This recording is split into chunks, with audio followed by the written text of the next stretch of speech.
What personal lessons, being a woman, have you taken out of your successes or failures in raising investment? Um, I have a bit of an issue with the whole as a woman thing because I Okay, don't go and do it as a woman. I go and do it as somebody running a business. Um, great advice. I don't think it should occur to anybody to invest in me because I'm a woman or not invest because I'm a woman. It's the business that I'm asking them to invest in. And Great. if his business facts and the business plan and everything is as good as it should be, then that's the reason they invest. The fact that my front looks different to the bloke with the tie has absolutely no bearing on whether or not they would invest. And I've had absolutely no issue. I've had no problem with or obvious problem or doubt of anyone thinking that they should or shouldn't invest because I'm a woman. I mean, I think the fact that I'm making a product for women is actually works in my favour. Yes, definitely.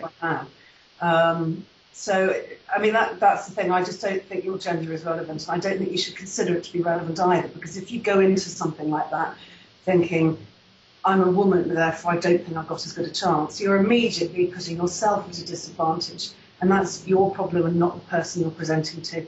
And the chances are there are going to be women you're presenting to anyway. And you don't look at your potential investors and think, well, you might not invest because you're a woman, or you're more likely to invest because you're a woman. You're looking at them as a checkbook that's sitting there. And that's, Right. that's reciprocal. That's really great advice. Thank you. So, in total, with all the rounds of funding that you've got, how much have you raised? We've raised 870,000.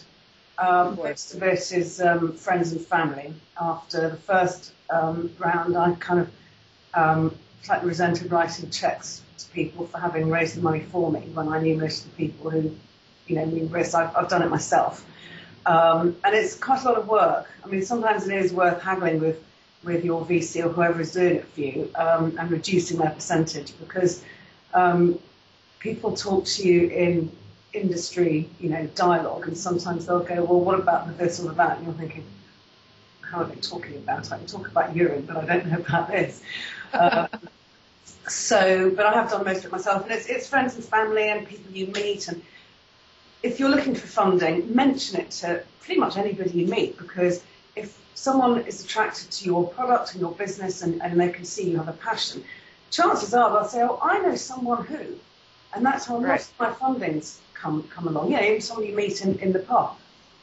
So you're a great networker. That's fantastic.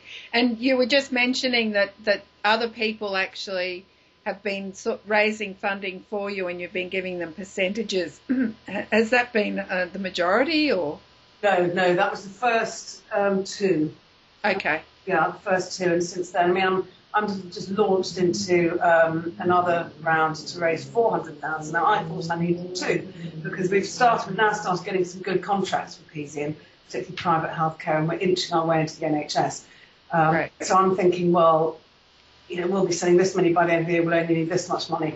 One of my co-directors said, Giovanna, we keep making this mistake. Let's assume we make no sales this year and make sure we can survive that. And then, if we do, it'll be fine. And they're absolutely right. So I've already I launched my business plan on Friday. I've got 2 meetings this week with people who want to invest.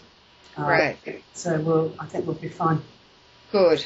And what qualities do you think women entrepreneurs need specifically for sourcing investment?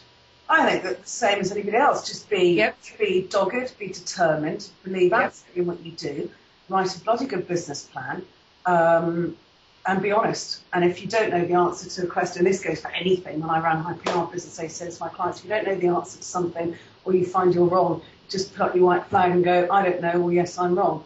And then you can overcome whatever that thing is and get it right and carry on. Just complete candour is a good thing.